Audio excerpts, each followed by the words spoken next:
Fait que, devinez de quoi on va parler aujourd'hui? Bienvenue à Sixième Sens!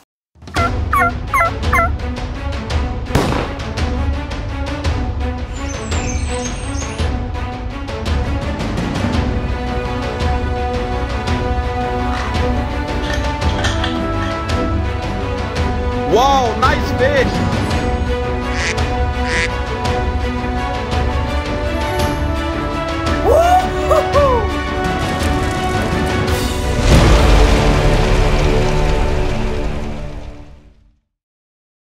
La première chose à regarder quand tu veux magasiner une canne, en fait, c'est sa longueur. Comme là, en ce moment, j'ai une 5 pieds 6 dans mes mains et j'ai une 11 pieds si je me trompe pas. Elle est juste trop longue pour la déplier dans le studio. Le seul conseil que je peux te donner, c'est que si jamais tu veux faire de la traîne, tu veux faire des longs lancers, vas-y vraiment plus avec une canne qui est plus longue, donc 7 pieds 2, même voire 7 pieds 4. Puis si jamais tu me dis que tu veux être près de ton leurre, tu veux jigger ou quoi que ce soit, des petites actions, vas-y avec une canne plus petite, comme 5 pieds 6, 6 pieds, voire 6 pieds 6 maximum. Puis là, dans le meilleur des mondes, si tu veux faire un peu de tout, 6 pieds 6 ou 7 pieds, c'est vraiment l'idéal. La deuxième chose que je regarde quand je magasine une canne à pêche, en fait, c'est les matériaux qu'ils ont utilisés pour le manche. Comme ici, on retrouve de la mousse. Ici, du liège. Il existe aussi du plastique, du wind grip, toutes sortes d'affaires. Moi, personnellement, je préfère vraiment plus le liège parce que c'est plus esthétique, c'est plus naturel. Par contre, depuis quelques années, c'est beaucoup plus rare comme matériau, donc les cannes, ils se redirigent beaucoup plus vers le wind grip ou la mousse. Donc, c'est vraiment plus un choix personnel, puis ça, c'est vraiment libre à vous. Chose pertinente à parler aussi, c'est les types de manches. En fait, on retrouve du split grip puis des manches pleins. Moi, personnellement, je préfère les split grip parce que la prise en main, je trouve qu'elle est plus intéressante quand on fait des lancers à deux mains.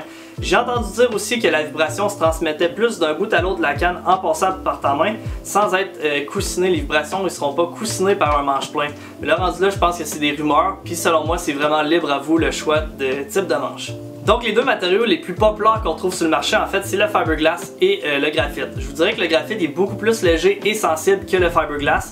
Par contre, il va être un petit peu plus fragile, mais on va retrouver des actions beaucoup plus recherchées.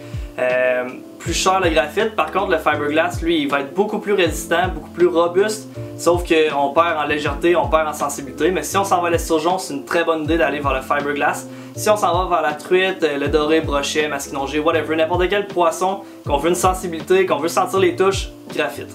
Là, c'est sûr que si je vous dis que je m'en vais faire du vélo de route, dans les sentiers, dans le bois, vous allez me trouver bizarre. Puis c'est normal. En fait, c'est pareil pour les cannes à pêche. Il n'y a pas une canne qui fait pour littéralement toutes les espèces de poissons. Comme là, en ce moment, j'ai une canne ultralight dans mes mains, une canne qui est vraiment souple. Puis elle a été conçue pour les plus petits poissons, comme la perche chaude, le crapet soleil ou même la truite mouchetée. Mais là, si je m'en vais pêcher le brochet ou le masquinongé, je vais utiliser plus une canne medium EV ou EV. C'est une canne qui est plus robuste, plus résistante aussi. Si on regarde la charte Power des cannes, en fait, ça part de ultralight, light, medium light, medium EV et EV. Fait qu'il y a vraiment une canne qui va être conçue pour chaque espèce. Mais là, si vous me dites que vous voulez pêcher un peu de tout, puis vous avez juste un budget pour une canne à pêche, allez-y vers une medium qui est comme l'entre-deux de tout ça, puis ça devrait bien faire quand même. Sauf que sachez qu'il y a une canne qui est vraiment faite pour chaque espèce aussi. Pour ce qui est de l'action de la canne, en fait, c'est vraiment pas compliqué, c'est simplement où ce que ta canne va plier. Si on pense à extra fast, ça va plier dans les premiers 4 à 6 pouces de ta canne. Si on pense à l'action fast, ça va être un petit peu plus bas. Moderate fast, plus bas. Modéré, ça va être encore plus bas, puis slow, ça va être sur la longueur de ta canne. Je vous dirais que si vous voulez pêcher des poissons, si vous voulez une réponse rapide, des bons ferrages, bien travailler ses leurres, allez-y avec une canne qui est fast ou extra fast, ça va vous permettre d'avoir des bonnes réponses rapides. Si vous me dites que vous allez à truite, ça a des bouches sensibles, ça déchire facilement, une canne modérée va permettre de coussiner les coups que le poisson donne, donc ça va être un petit peu plus ajusté à votre pêche. Puis en plus, on va se le dire, une canne modérée, c'est vraiment le fun les combats, parce que la moitié de ta canne littéralement à plier tout le temps. Hey Roger, je l'ai payé 50$ ma canne, ça fait 10 ans que je l'ai et elle est encore bonne!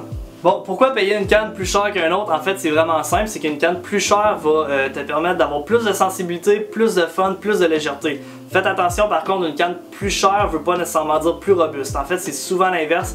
La canne plus chère va être plus fragile, donc il faut y faire vraiment attention. Mais sérieusement, une bonne canne de qualité, on voit la différence. C'est sûr que si tu commences à pêcher puis tu t'achètes une canne de 300$, tu verras jamais la différence puis tu comprendras pas pourquoi tu as payé 300$. Mais un pêcheur expérimenté peut facilement faire la différence entre une canne de 50$ et une canne de 200$. Mais là, rendu là, c'est un choix qui est libre à vous puis ça dépend toujours de votre budget. Qu'est-ce qui est le mieux, la canne de 2 pièces ou la canne de 1 pièce? Moi, je dirais que la canne de 1 pièce va être vraiment de meilleure qualité. La raison est fort simple, en fait, c'est que c'est des cannes qui sont plus sensibles, plus robustes, tandis que la 2 pièces, par contre, elle se traîne vraiment mieux. Ça a des cases qui sont plus adaptées pour le transport, donc moins de chances de la briser. Fait que si t'es du genre à vraiment plus aller en pourvoirie, te déplacer, aller faire des trips de pêche, que tu dois faire beaucoup de portage, la 2 pièces va être vraiment essentielle. Tandis que si tu me dis que tu as un bateau, tu entreposes tes cannes dans ton bateau, la 1 pièce va être vraiment mieux pour toi. Donc sur toutes les cannes, en fait, il y a une charte de poids, puis c'est super important à respecter. Comme là, en ce moment, j'ai une 6 pieds 8 médium extra fast qui prend de 3/16e à 5/8e d'once. Si je déciderais de mettre un 3/4 d'once dessus, c'est pas que la canne va casser. Oui, ça peut l'abîmer à long terme, mais c'est surtout que ça sera pas capable de bien propulser mes leurres. Puis à l'inverse, si je pêche trop petit encore, ben, la canne va être trop rigide pour mon leurre. Faire super attention avec ça parce que si on veut garder des cannes longtemps, c'est la chose à regarder. Là, si tu me dis, exemple, tu t'en vas pêcher le doré, tu veux mettre un once sur ta canne, vas-y pas avec une médium extra fast, vas-y plus avec une médium EV qui risque de plus prendre ton 1 once que la médium extra fast. Là, j'étais après regarder la météo puis il fait 7 degrés dehors puis j'ai vraiment le goût d'aller pêcher. Mais par exemple, le poisson il est vraiment tough en début de saison. Mais j'ai le goût de l'essayer, fait qu'on s'en va pêcher.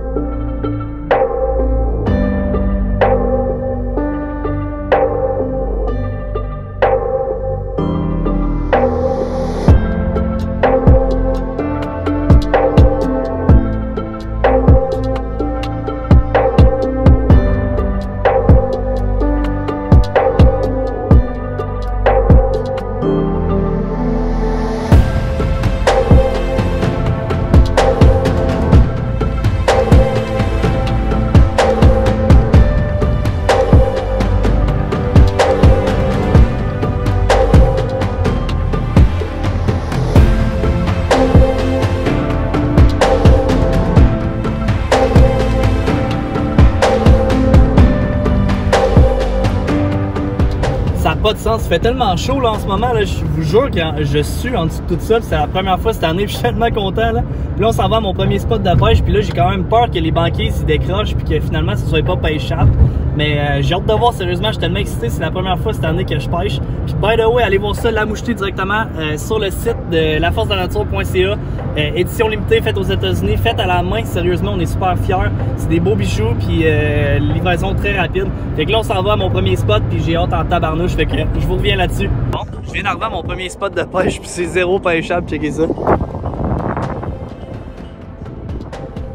Mais c'est pas grave, j'en ai d'autres. J'ai d'autres solutions, fait que on se retourne à mon deuxième spot de pêche, voir de quoi ça a l'air.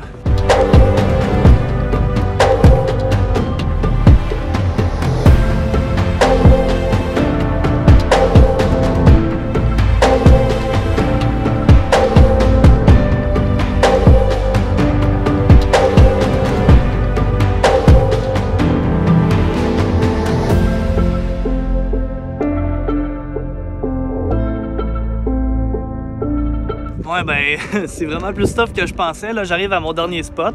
On a essayé une dernière fois. Écoute, le poisson est vraiment pas au rendez-vous, mais regarde, fallait s'y attendre, c'est le début de saison. Je prends pas espoir quand même, regarde, on sait jamais, puis je vous redonne une nouvelle là-dessus. On est vraiment en début de saison, regardez ça. Et juste ici, on tombe dans la glace. On va essayer quand même. Tu sais, tantôt on parlait de canne, là, ben, j'amène jamais juste une canne quand je vais à la pêche, parce que non seulement si elle casse, ben, je n'ai plus. Mais aussi, j'ai différents leurres, fait que chaque canne a son leurre approprié pour pouvoir le travailler. Je pense que c'est super important ça, surtout si on va en trip de pêche, là, c'est pas le temps de casser une canne puis on est fait pour le reste de la semaine.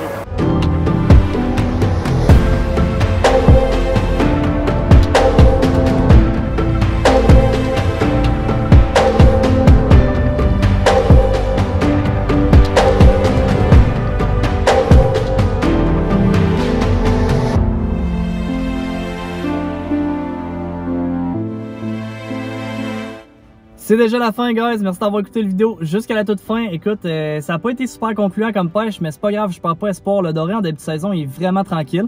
Fait que ça a juste été le fun de faire mes premiers casts de la saison. J'aurais voulu faire de quoi de supplémentaire, j'aurais pas été vraiment capable, sachant que tous les spots en ce moment sont tous enneigés. Mais c'est pas grave, j'ai eu vraiment du fun. Puis là-dessus, allez voir sur le site internet, les clips sont disponibles live, sont faits aux États-Unis, fabriqués à la main, c'est incroyable, ça va partir vite, c'est des éditions limitées. Si je vais vous souhaiter une belle semaine, guys, puis on se revoit tout prochainement dans un tout nouvel épisode de 6e Sens, mercredi prochain. Bonne soirée la gang!